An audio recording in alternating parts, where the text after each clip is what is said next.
Okay, so today in For Repair we have a nice little Cody TV. This is a 22-inch TV, I believe, and the issue with it is if I plug it in, you can see the power indicator is glowing red, but when I try to turn it on, it turns green, and it does a little pop noise and it turns off. The previous technician did not know what the problem with this TV is, but I believe this TV being quite old, we're going to have a capacitor issue. What is really happening is the power supply is staying on, and when I try to turn it on, it turns on the motherboard, and then as soon as the backlight and the amplifier circuit kicks in, the power supply falls down under load and the TV restarts back to standby mode. So that is my prediction. So let's see where that prediction will get us by taking the TV apart and seeing what is actually wrong with it.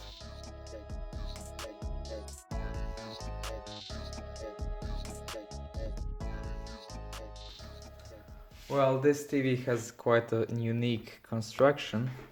So the TV comes apart from the front, kind of like older monitors do, which isn't too unusual. The annoying thing is that I won't be able to test it without partially reassembling it, but please have a look at how the grounding was attached to the display itself. It's a nice Samsung panel, but god damn this ground. And even worse on the other side, literally a copper, it's literally a copper sheet soldered very jankily to the motherboard. Anyways, we are not really interested in the motherboard, we just want to have a look at the power supply. So let me take the power supply out real quick, and then we're going to have a look at it on the bench.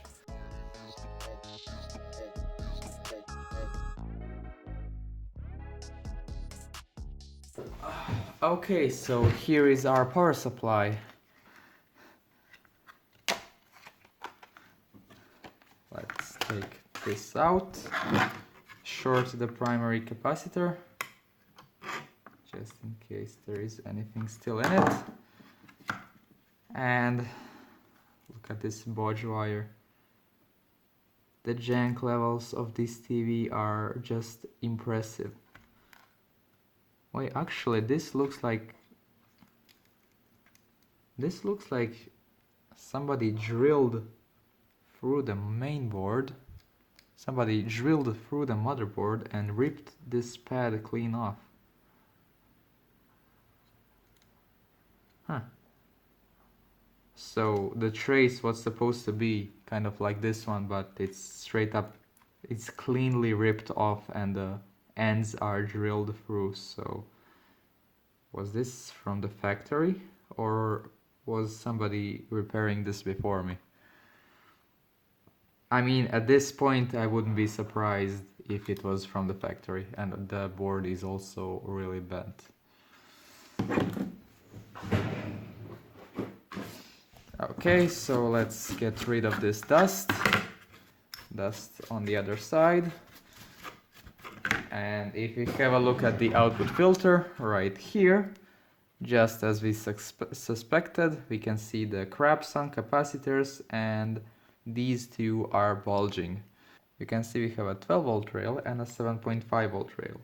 So these capacitors are rated to 16 volts, and these lower ones are rated for 10 volts, which means that these capacitors will be part of our 7.5 volt rail. So the 12 volt rail is powering the backlights, and it is probably fine, but the 7.5 volt rail is probably powering the main board, and the reason why the backlight kills the power supply is because this 7.5 volt rail is most likely the rail providing the feedback to the primary circuit using this TL431 right here and the optocoupler. So here are these two capacitors right here and right here.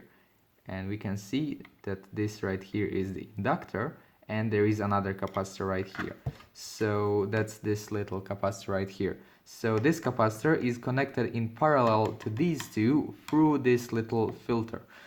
I don't think this capacitor right here will be bad, because these two capacitors are the one that are absorbing 90% of the ripple coming from the transformer.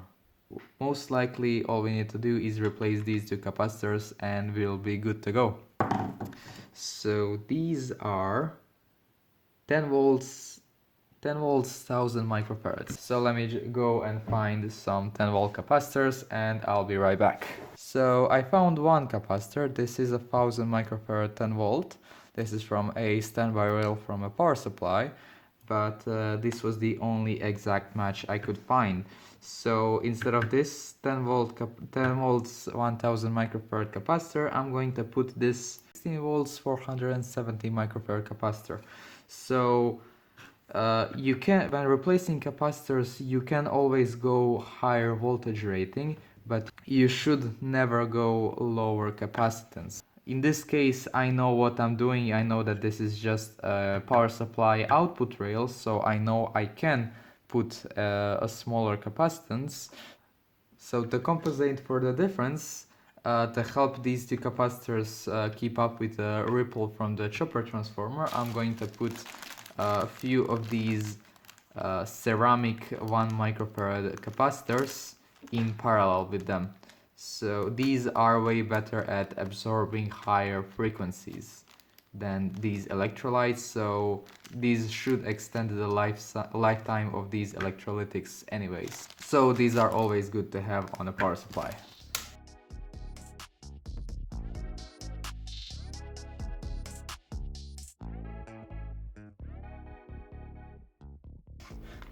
Okay, so here is the power supply. I have replaced these two capacitors. As you can see, here are the old ones, and in parallel with this one and this one, I placed a small ceramic capacitor just to help them out a bit with the ripple from the main chopper transformer. Let me partially reassemble the TV and we will see if it turns on.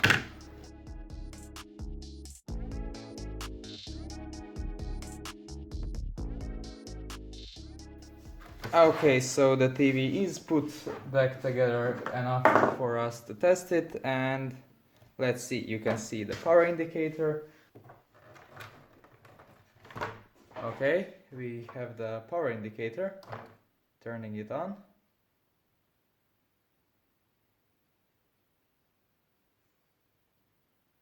And there we go. We have a picture. So let's put the TV completely back together and I'll feed it some signal and see what the picture looks like.